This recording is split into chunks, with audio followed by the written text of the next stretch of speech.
Well, hello, good morning, everyone listening live. It is welcome to the Shifts and Pucks podcast. You can follow us on Twitter at Shifts and Pucks, Facebook.com Shifts and Pucks, YouTube.com Shifts and Pucks, Twitch.com as well, and subscribe wherever you get your audio.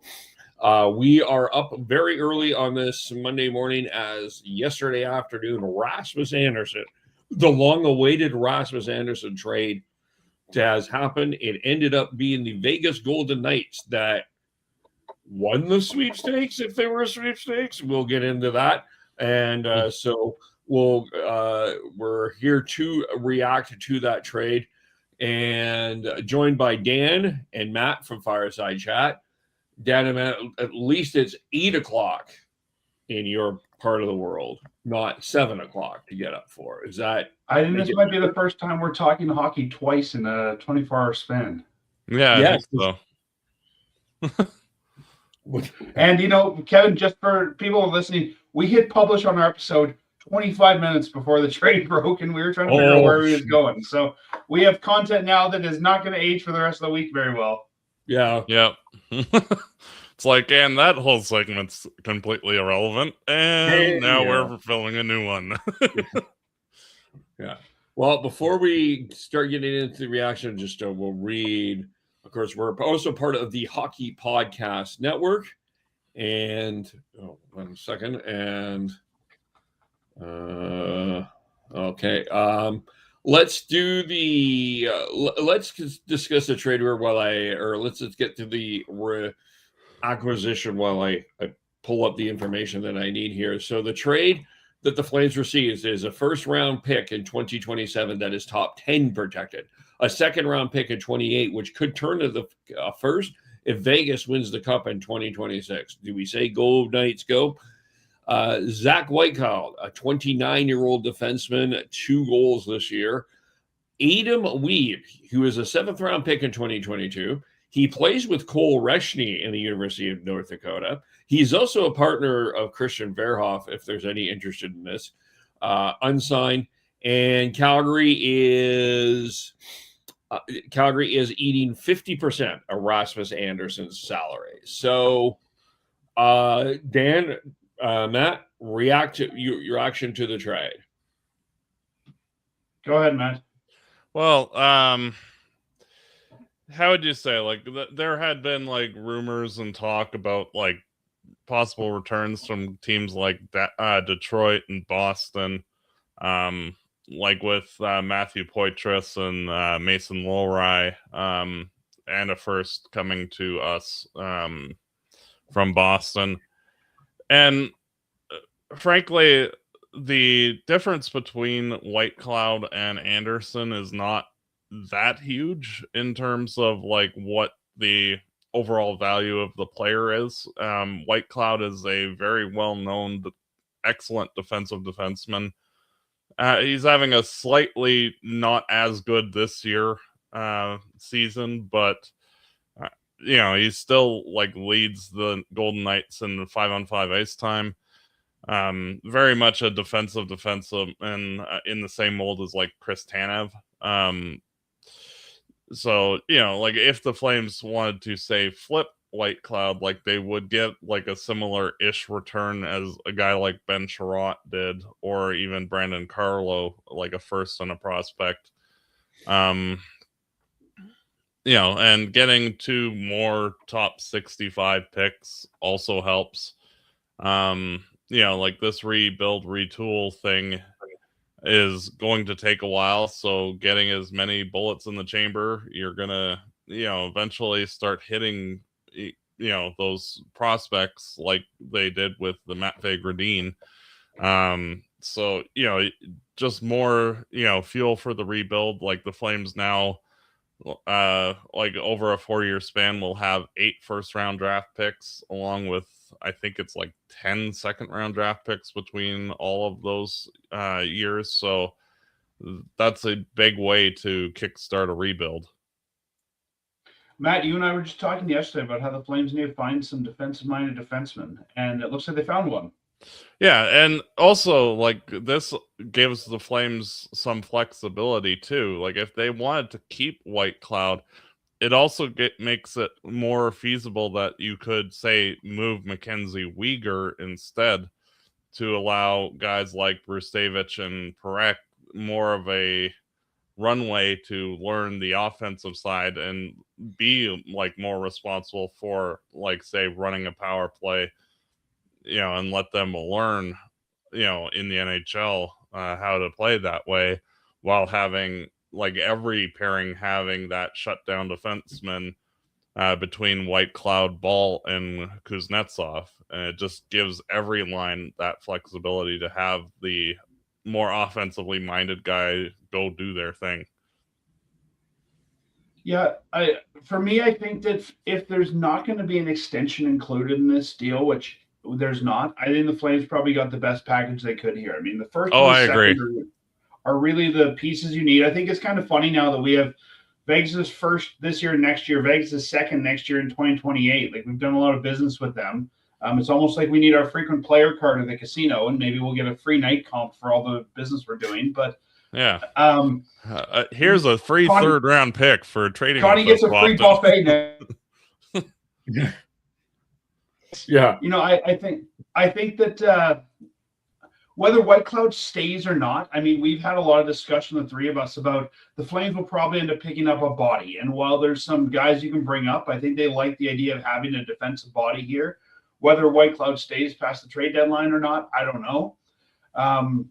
I think, some of the teams that we were hearing that the Flames were talking to said they wanted the extension. But when I look at this and I take whether it's Vegas or not, and your thoughts on Vegas, I think it's a good return for the Flames. I mean, we knew that whatever pick the Flames got was not going to be a high pick. The team is taking Rasmus Andersson as a team that thinks they're competitive, right? So you're not going to be getting a top 10 pick for Andersson. Yeah, like, so realistically, the earliest would be like 20th to 25th overall. Like, and if they have any success, 30th. I do find it kind of interesting that this is lottery protected. It's almost like Vegas thinks they might end up in the bottom 10 next year.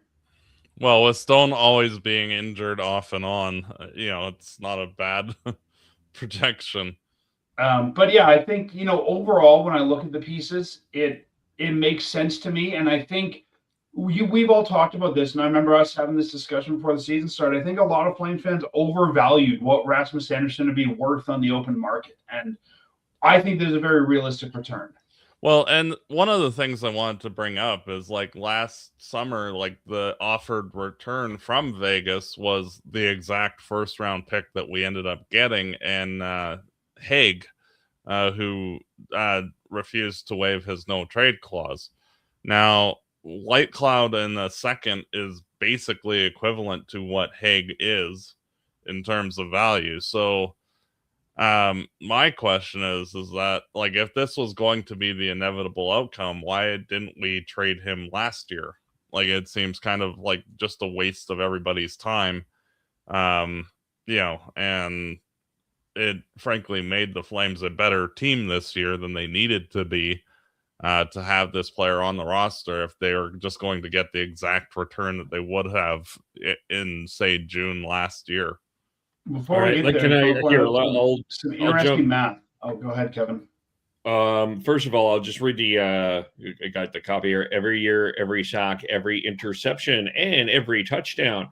With Pick 6, DraftKings' newest game, every snap can turn into a big time payout. This isn't just watching the game. This is playing to win. Here's how it works. Pick more or less or two more players' stats. The better your picks, the better your payout. It's that simple. And here's a kickoff bonus. New DraftKings customers get $50 off in Pick 6 credits with just $5 entry on your first pick set. I want to. Can I answer? First of all, I'll give my response to the trade, and then I want to respond to Matt's point. Sure. I'm going to look at this like I'm going to toss a baseball analogy into this, and I'm going to probably use a Blue Jays analogy in here in terms of just how I look at this. This is one of those. The Blue Jays have been like one of the things that, for a baseball perspective, the Toronto Blue Jays are prized because they take a lot of pitches before they hit their home run. This is one I would describe as you're taking a lot of pitch, and I think there's taking a pitch to see what happens. I'm a little bit of a wait and see where we are with this. I mean, is it Zach Whitecloud that they end up trading? Is it Braden Pahal that they end up trading as well? Because they're very similar players that you have on that roster. We don't know what the players are going to turn out to be in terms of a first-round pick for this year or 27 and what happens in 28. So we don't know what the players are. And then also, we don't know what's going on with Abram Weeb. He's unsigned.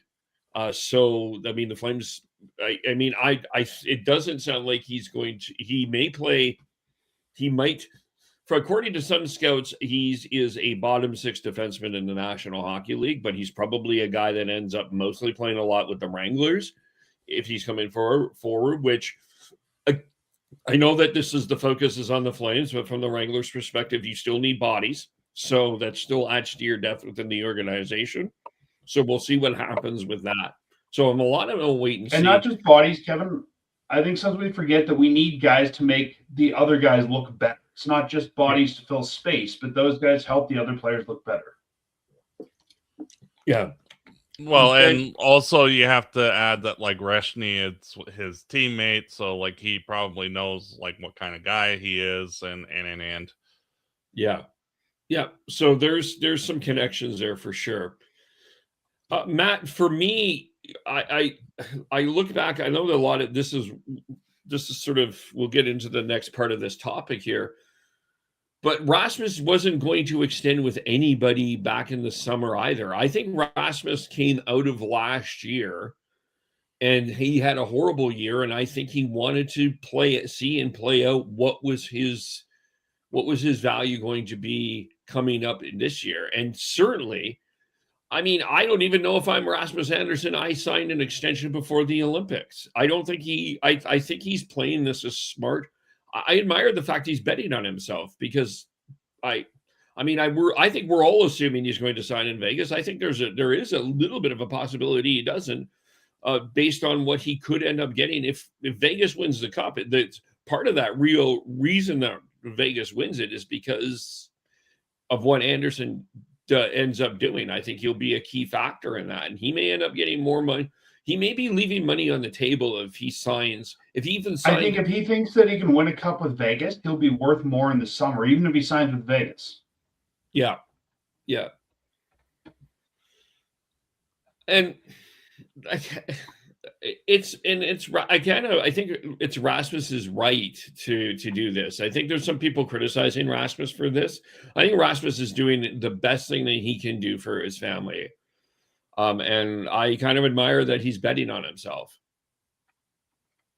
Yeah, I mean, Raz is having a great year, and we knew this was coming. This isn't, coming out of nowhere. We all knew this was coming. Raz knew this was coming. He's had lots of time to think about it. Kevin, I agree with you that I think he's doing what's best for him. And I would honestly be surprised if we see him sign mid-season. If he wasn't willing to do the deal, which Conroy has said he wasn't willing to tack an extension on, I think he wants to play out his offers and see what's coming and see what he can do. And I would, this is the first time he's moved. He's been in Calgary for over a decade. He knows the city. I wouldn't want to just pick up and move in, 3 days to a city I didn't know. So, I think this gives his family time to figure out what's best for them. Yeah. Matt, did you have any response to that, or? No, not really. I was saying earlier, I did some math on this, guys. With the Flames retaining 50% of Andersson and taking Whitecloud, this gives Vegas just enough cap room to re-enable McNabb off the IR when he's ready. So I think with some of the loopholes that Vegas has been using being patched in the CBA, I think we're still seeing Vegas doing some crafty stuff here to get what they need. And good for them. Yeah. And in terms of draft picks, so the Flames, this draft coming up right now, as of now, they have 2 firsts, 1 second, 2 thirds. They have the Canucks third from the Zadorov trade and a 4th, 5th, which looking like right now will be like the 65th or 66th pick. So we might have back-to-back picks in the third. Yep, possible. 27 right now, officially 2 firsts, 2 seconds, both from Vegas, and then a 3rd, 4th, 5th, and 6th. And in 28, you've got 1 first, 2 seconds, and a 3rd, 4th, 5th, and 6th. So that's actually not a bad draft covered overall. I don't think that is too bad in terms of. And that's assuming they're done. Yeah, and like realistically, like my appetite as a Flames fan to see guys like Kadri and Coleman in the lineup has now dropped down to 0. Like basically the Flames have been painted into a corner 4 times now. First with Gaudreau, then with Tkachuk, then with Hanifin, and now with Anderson. Now it's like, if you're not learning your lessons of, letting the players, skate you to the, their exact outcome that they're wanting, like it's time to get some cojones and, just pull the deals when you want to, and stop giving players, the leverage over you. So that way, like, you're kind of getting screwed out of the deals that you could have made.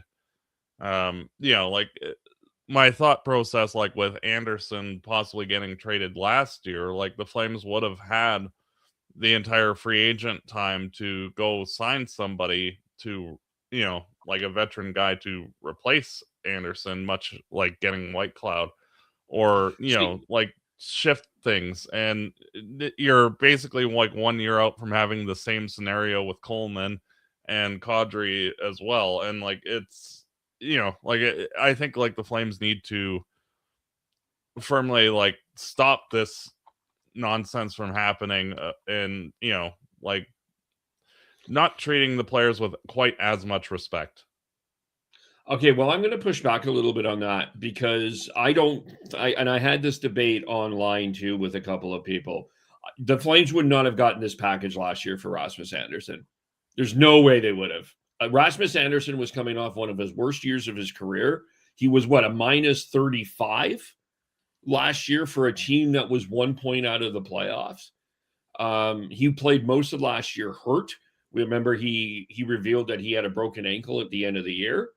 I just don't think that this trade package was not here last year for Rasmus Andersson, and I don't think he painted the Flames in a corner. I disagree with that. I mean, ultimately, was it a desire that he wanted to play in Vegas? Probably, but also I think that we're not criticizing. I think the one thing that is not being talked about enough here is the Boston, reportedly, according to Elliot Friedman and Frank Saravelli and Darren Dreger, the Boston Bruins had a conversation with Rasmus Andersson about an extension. And I think that there's some criticism deserved on the parts on these teams that are not selling Rasmus Andersson and coming to their team. It's not the Flames. The Flames went out and offered. They had a number of offers. There was apparently Dallas was involved in the conversation. Boston, Detroit, other teams were involved in the conversation. It's up to the other team to sell you on the fact that you want to come there. And there's not enough criticism on that part of it. I'm not necessarily on the Rasmus Andersson painted the Flames in the corner. I could live with the argument with Noah Hanifin. I think looking back that makes sense, but I don't think Rasmus Andersson necessarily did. No, and I think the Flames did learn from those. Like the fact that only Boston was allowed to talk to him as for a possible extension is what we're hearing. I think if the Flames were just respecting the players too much, they would let anyone talk to him. I think Conroy's learning with each of these deals. Yeah. Yeah, and that's kind of the point like I was trying to make, is that, instead of like spending a couple of weeks, like figuring out extensions and this and that and the next thing, like neither Kadri or Coleman have a full no movement clause. They have a 10-team no trade, I do believe, in Kadri's case, and a 15-team no trade in Coleman's case. So it's like, pick one of those teams, whoever gives you the best offer, and just don't let this situation of like, oh, well, I would really like to go to this specific team happen again. But I think part of that, Matt, is by letting him have that say. I still think that they could have got more if they would have let him, if he would have signed an extension. So I think there was benefit to letting him explore that or have those discussions. Yeah. It's just that, like, also, like, realistically, frankly, like, as a fan, like, I do not want to see more veteran guys on this team. Like I want to see some like legitimate change and shaking up this roster. Like this team's not going to cut it. Guys like Kadri and Coleman are not going to be on this team when they're good again.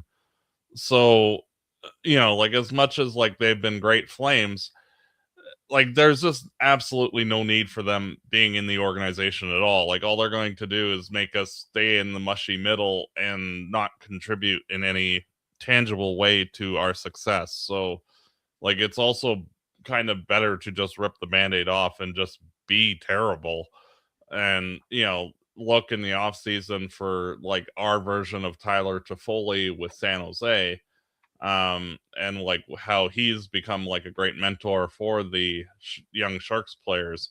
I feel like that's probably the better way of going about it than just standing pat and holding on to guys that aren't really going to help the team in the future.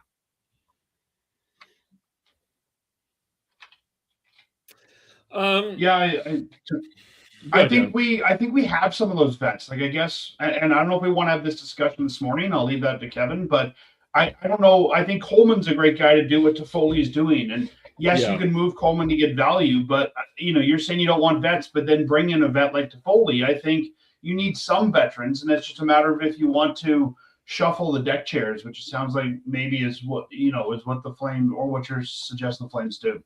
Yeah. For me, the Coleman part of this conversation, I understand where you're coming from, because I do think you could get a lot for Coleman.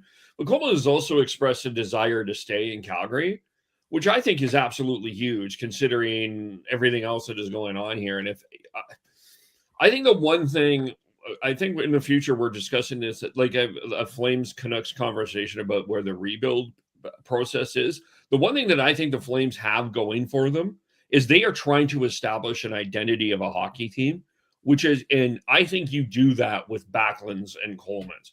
And let's not forget, Montreal kept Josh Anderson and Brendan Gallagher around for a lot longer than a lot of their fans wanted. And they're parts of their team. Like, you do need veterans, and if you got a guy that wants to stay here, I think that's something that you are willing. I think I'm willing to listen to. I can see both sides of that argument with Blake Coleman.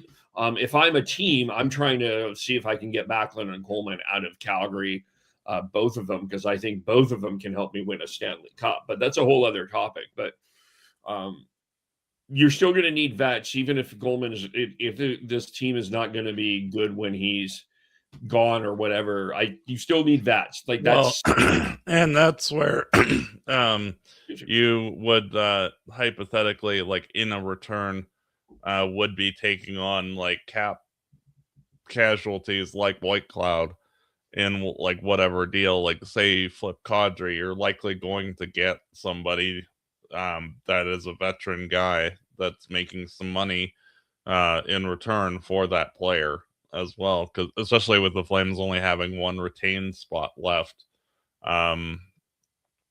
presuming that they don't like have a third party broker, which also is possible. I think this is a longer conversation than we have for today, but I mean, like, Coleman's not making that much money for the next. Oh no, neither is Kadri or Uyghur for that matter. Like all three of them are kind of cheap contracts for what they bring.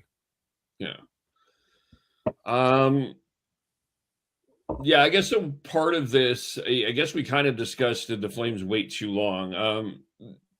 I think I've heard a lot of people say that, Kevin, and I don't really know how you judge that. I mean, I think the Flames got the best. I think this is a great return. We don't know what return they would have gotten this summer. We heard rumors, but we also heard people say yesterday that this is a done deal with Boston. So you never know what's real and what's not. Yeah. I think that the Flames needed to have Andersson have a good year to get this return. I think if they moved him this summer, they wouldn't have gotten nearly this. No, I agree with you, Dan. I don't think that this would have happened. Like in terms of the actual return, like it's somewhat similar to the Elias Lindholm return. Just not quite the high-end prospect with Bruce Davidge, but we did get the second-round pick instead. So, kind of, sort of. I mean, and I know that some people were like, well, there was a report out there that the Leafs were offering Fraser Mitten. And like Fraser Mitten's turning out to be a pretty good hockey player, but he was also a 38th overall pick in the second round of 2022.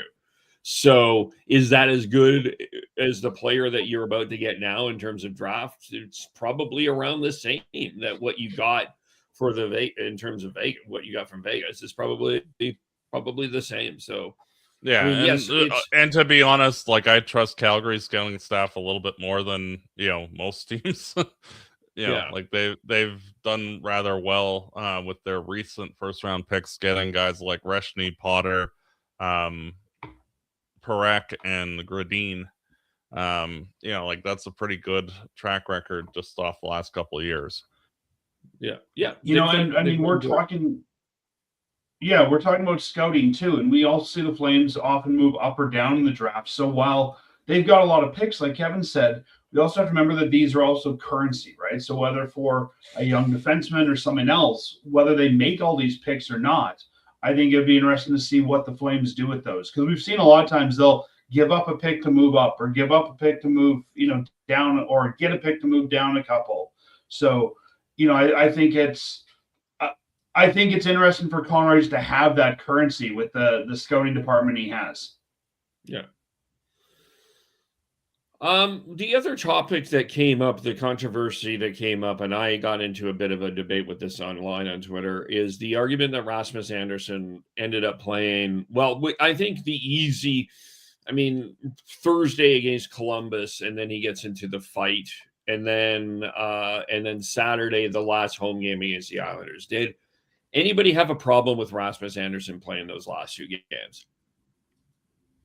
Not really. Like there was no deal on the table, so like completed where like it was ready to sign off. So like it was a risk that he might get hurt, but ultimately it didn't impact anything.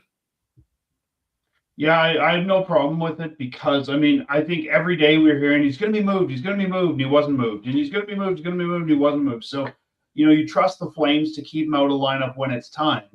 I'm glad he was able to play the game on the 17th on Saturday, because that was kind of his goodbye to the Saddledome fans. And it would have been sad with them being on a long road trip if he didn't really get that. Yeah, I have a hunch, and I don't know. I have a hunch that was something that I think Rasmus really wanted to do. I could be wrong. And also, I think the one thing that there's a pretty deep relationship with Rasmus in this organization. Ryan Huska coached Rasmus when they were in the minors. Michael Backlund and Rasmus Andersson are longtime friends, and he's been with this organization his entire career. I think he wanted to. I know that everybody was talking about the asset management part, but I think the human empathy part was forgotten in here. I think he wanted to play that last game in front of the fans. I think that was something that was really important to him. And that's, I know that there's some people like, well, you got to move on, and you're treating the player with respect. It's in Craig Conroy and Ryan Huska's DNA to try to treat people with as much respect as possible. And I think the entire team wanted to have that one last run with Rasmus Andersson. I really do. And I think that respect is part of what Calgary's DNA is. Guys come here, and we always hear when they leave how well they were treated while they're here. That's part of the Flames DNA. Yeah. But then you get to Matt's point. Maybe that gets too much, and for some people too. I think there's a difference between respecting someone and maybe falling too much in love with them. I think you can respect them, but at some point you got to say business is business and move on. And I think if we said they respected Raz too much or they love him too much, I think they could have extended him. And I think that the fact that he's moving on shows that it is business. Should they have played him? I think we could debate that till the cows come home, but in the end, it didn't make any difference. No. They still moved him. They still got their deal. Yeah.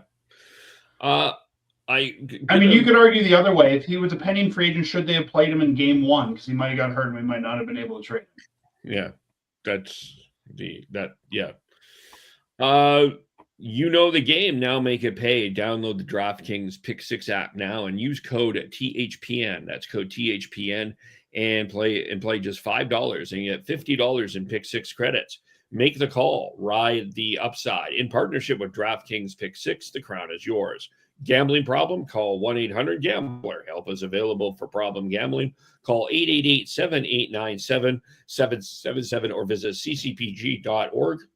In Connecticut, must be 18 plus. Age and eligibility restrictions vary by jurisdiction. Pick 6 not available everywhere, including New York and Ontario. Void where prohibited. One per new customer. Bonus awarded as non-withdrawable Pick 6 credits that expire in 14 days. Teams at pick6.draftkings.com/promos. Limited time offer. Before we move on to the Vegas perspective and kind of maybe some odds and ends, can we talk a little bit about the legacy that Rasmus is leaving behind? First of all, do you have Rasmus Andersson in your top 10 Flames defensemen of all time? He'd be, if not probably 8, 9, or 10, he'd be pretty close. Yeah, I would probably say somewhere between 10 and 15. Yeah, the top. Go ahead, Dan. I think to me, the big thing is that Raz never really won anything here. Yeah.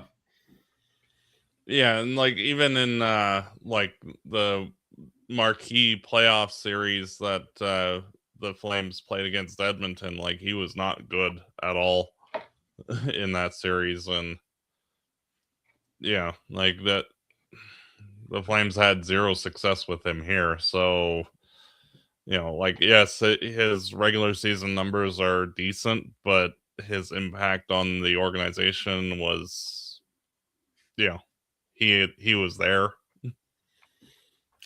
My top 5 would be McInnes, Gio, Suter, Regier, and Paul Reinhart would probably be my top 5.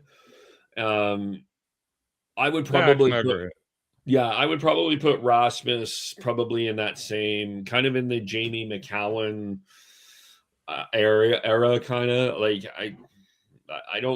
I think he was good, but I don't know if I have him in the top 10. I think it would be bottom part of that top 10 if he's in there anyway. So I think in the end, Rasmus Andersson will be remembered as a personality here more than what he did on the ice.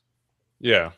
And much in the same way as like much like how Dion Phaneuf was renowned for his wild slap shot and hitting people every once in a while in a very epic fashion. The stare downs from Andersson is kind of in the same vein. Overall, as a player, basically in that same group as like a guy like Phaneuf, where decent overall, some offense, some defense. Yeah, not exceptional at either, to an extent where like you're talking like top 5, top 7 player in the franchise history, but very serviceable. Much like much like Michael Backlund. Like you wouldn't ever consider him as like one of the top 5, top 10 Flames, but like his body of work, like he did his job effectively. Kevin mentioned Jamie McCowan. I mean, I can't think of a great Jamie McCowan moment, but he's a great personality. He's a great alumni. Like I think that's how Andersson will be remembered. Yeah. The moments I'll remember for Rasmus is, of course, in that series, the shot from West Edmonton Mall that beat Mike Smith. But by the way, the fact that they lost that series to the Oilers will always piss me off, because that's a series they should have won, and they should have won that very handily. Actually, that series pisses me off to no end. Sounds like we also need some therapy, gents. Yeah, I probably do. I'll go after that anyway. The other one I'll always remember is was the kind of that end moment, the Flyers game, where he stares down the Flyers fan at New Year's Eve, and then they all of a sudden come up with he got stared down by the Rasmus Andersson shirt. I thought that was awesome. I thought that was great for the Flames to kind of go feed into that Rasmus stare down personality. It was probably a little too late, unfortunately, but it was a nice little moment that, do they end up honoring Rasmus Andersson at the end of his career? So we know when he comes back from Vegas, they'll do the thank you Rasmus tribute video. You know that's going to happen. Do they honor him post career? No. I think that the Flames need a new way of honoring people in the new building. I mean, you can't raise his number if you haven't raised Gio's number. And as of right now, that hasn't happened, and I don't think it should happen. Could I see in the new building they have a mural or some wall of, guys that need to be honored, and he's one of a set of faces on there for sure. But, I think like when he the Hall of retires, Very Good, say like having. Well, and this is where the Forever a Flame thing, I think, could be used well. They're not using it well right now, but I think a guy like Craig Conroy was not a great NHL player, but deserves to be recognized by the franchise.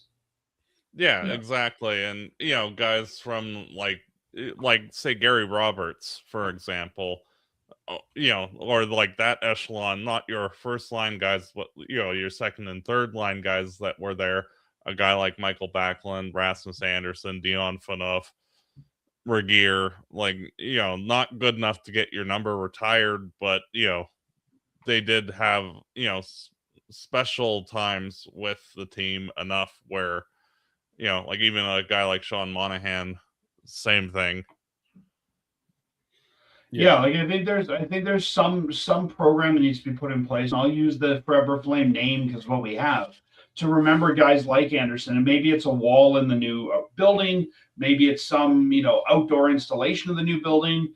I think that Anderson would definitely deserve something like that when he retires. Do I think that number 4 should hang above the ice? No, I don't. No, I'm with you. But I think if they're going to do that, they've got a lot of catching up to do if they put that program in, and Anderson wouldn't be in there for a while. Yeah, realistically, if they're having some sort of pavilion display, there's probably about 40 people that need to go in there. Yeah, for sure. And he would be one of them, but there's a lot of people that need to go in there. Yeah, for sure. Let's look at this from Vegas's perspective. Of course, now kind of, I guess, some Flame fans will be wanting to cheer for Vegas to win the Stanley Cup because that's a first-round pick. I guess this is going to come down to the Pacific Division is probably coming down to Vegas and Edmonton. I don't think anybody else is really in that echelon at this point. Does Vegas have enough to beat Edmonton this time, do you think, at this point? No. At this point, I don't know. I don't think Vegas is done, though. Yeah. I think by trade deadline, they definitely will be. Yeah. Does Vegas have enough to compete with the three team monster in the Central Division, Minnesota, Dallas, Colorado?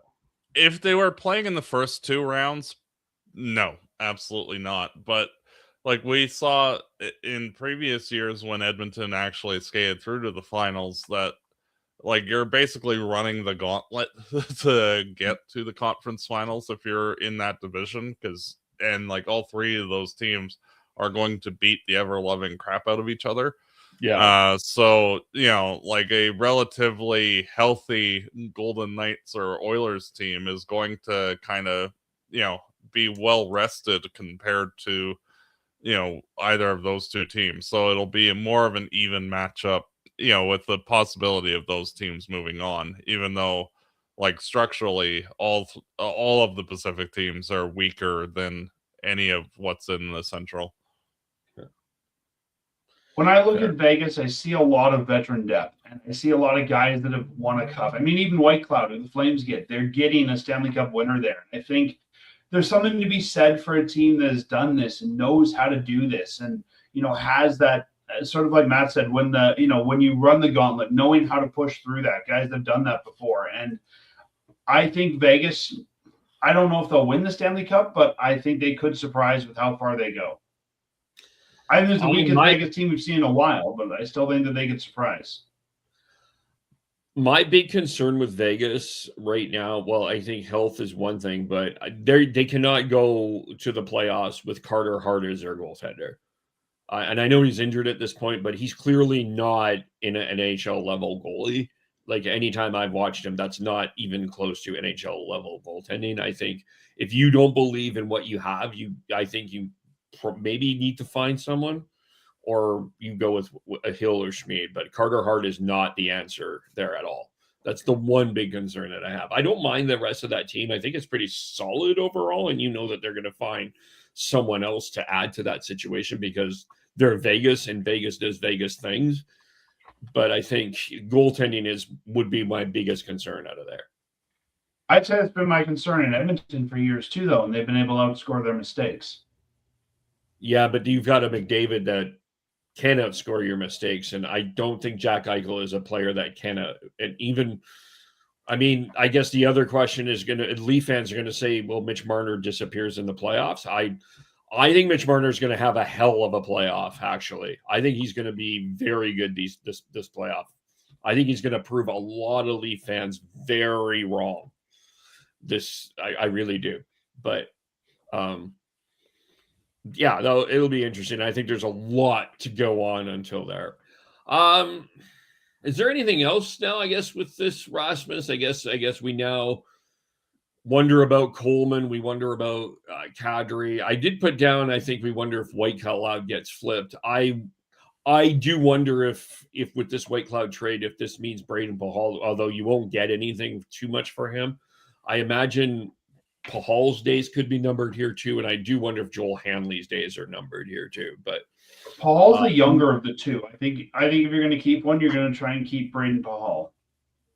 Yeah, I agree. And realistically, like Hanley's been around the league for a lot longer, and more of a track record. So, like, could you see Pahal get traded? Yes, but like, I think between like Bean, Pahal, and Hanley, that Pahal's going to be the last one out the door.